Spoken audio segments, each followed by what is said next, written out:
Ortiz families, hello parents, hello students. I hope this message is finding you well. You see these rainbow lights and stuff. I'm in my daughter's bedroom because my husband is working from home, so he's over there in our office area where we usually would be working. But I did want to get a message sent out to you parents. I've been getting a lot of messages. I've been reaching out. I'm trying to call at least 3 students a day just to kind of check in on you guys. I want you guys to know that we're thinking of you. All of us here at Ortiz are really trying to do the best that we can to help all our families. So if you need something from me, from Miss Loera, from another reading teacher, from Miss Garza, the counselor, the principal, we're all here to help you guys. This is something that we've been through, so we want to make sure that we try to make this as easy on all of us as possible, right? Because my one thing, and I've expressed this to the parents that I've been talking with that have reached out to me, is that I don't want you guys to feel overwhelmed. You guys are doing a great job with what you're doing, right? This is a hard time right now, going to the stores, having to isolate, your families at home, whether you're going to get groceries, you're going to pick up prescriptions or things of that sort. And I've gotten a lot of phone calls regarding the packet. So I'm going to go through the packet a little bit more in depth. I did send out some online resources. And let me say, I know some of you do not have access to get online. That's okay. The packet is very versatile, meaning you can use it just with pen and pencil. You don't need to do different activities. You don't need brown paper bags, things like that. The choice board are choices that your child can do at home. If they just one assignment a day. My goal is 2 assignments, and I'm gonna tell you parents, my kids doing schoolwork or just reading a book, it kind of keeps me a little bit sane because it keeps them busy. And I want for them, I still want for their minds to be working. I want to connect their brain. I wanted them to keep working in some way, even if it's drawing a picture, right? So the packet, instead of doing a reading assignment, they can do iStation for 30 minutes.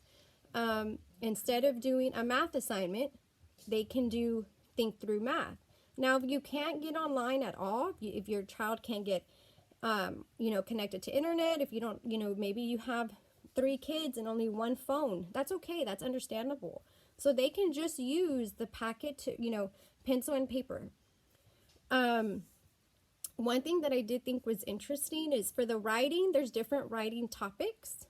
And, we made this packet to where all classes can be doing the same assignments.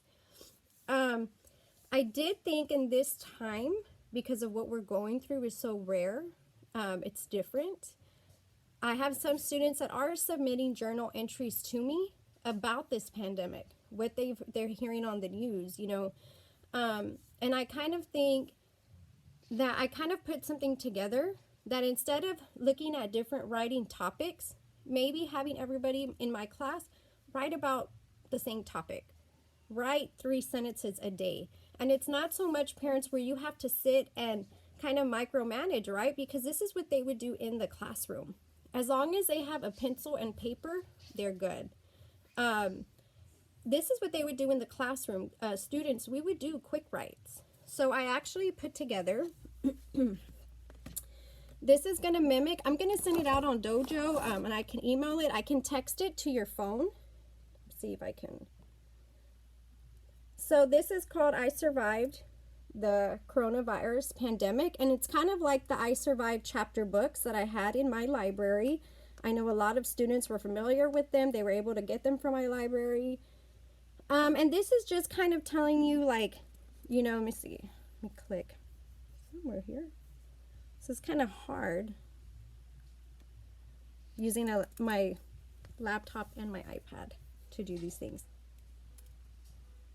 But, so each day of the week, write a paragraph or more if you want, based on what you are experiencing, hearing, feeling.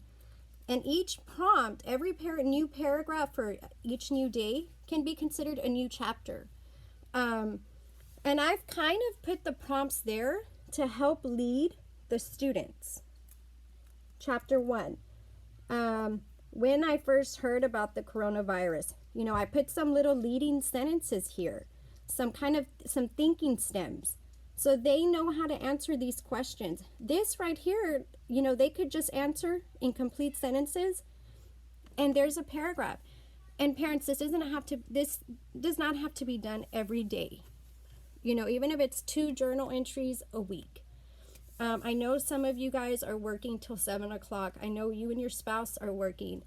I know you may be a single parent and you may be working, or you may have to be going out to get the groceries, and you may have, younger children that you're having to tend to. And let me say, you're doing a great job. Anything and everything you're doing great, okay? This is just something that I have a lot of parents asking me about the writing topics. So I figured I'm going to put something that I think would be interesting for us to read next year. When my students are in 5th grade, I'd like to be able to share with them what they wrote during this time. The only thing you would have to do is send me a picture. And when this is all done with, I'd like to kind of put this together myself. But I kind of like that your child can do this on their own. It's not something that you're having to sit looking at your phone and showing to them. Really the only thing you need to do is maybe write out these sentences on the paper and let them answer it. That way, if you're at work, they can answer these questions, because we did quick writes every day. And if instead of doing a reading assignment, they can get onto iStation for 30 minutes. That will take place of the reading assignment. Now, if they can't get onto iStation, if they don't have internet, that's fine. Then they can do the reading assignment from the packet. The packet is versatile, so if you can't get online, you can do everything with pencil and paper. Or you can do everything online. I did send a list of resources, and I sent that mainly because a lot of those things we used in the classroom, and I just want the students to know they have access to it. They don't have to get onto it. The Epic Reading and the Tumble Book Library, those were online resources that are full of different books, digital books, interactive games. It'll read it to your child if you're able to get on there. And if you're not, you don't have to. That's okay. I don't have a lot of books at home. I actually took most of my kids' books and I took it to my personal library in my classroom. So I'm having to get onto these websites to get them to read, or to do their reading assignments. And let me tell you, parents, it's tough. My son's in kinder, and I was submitting his assignments incorrectly, okay? And I'm a teacher, so trust me. I'm right there with you as a parent. Anything you have, please reach out to me. I'm going to continue reaching out to you guys. Like I said, I'm trying to call 3 parents a day just to let you guys know that I'm here, and anything you need, please reach out to me. I hope you guys have a great day. I hope you guys are safe. I hope my students are feeling the love from all around Robstown ISD, and you'll be hearing from me soon. Thank you.